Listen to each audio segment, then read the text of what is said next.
Today's word stale. Stale. The bread has gone stale. அப்படின்னா இந்த ரொட்டி பழையதாகி விட்டது. இந்த ரொட்டி பழையதாகி விட்டது. Second one, the air in here is stale.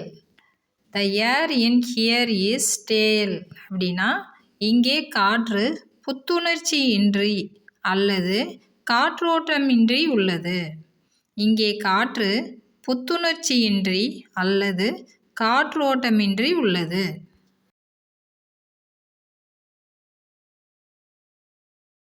Third one, that joke is getting stale.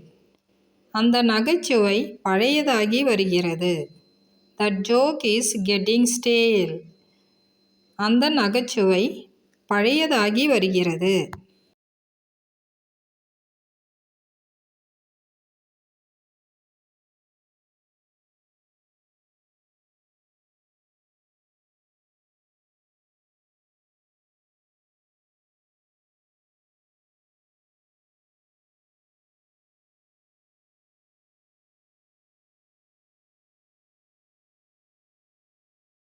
இப்போ உங்களுக்கு அந்த ஸ்டேல் அப்படின்ற வார்த்தையினுடைய மீனிங்ஸ் தெரிஞ்சிருக்கும். தேங்க்யூ.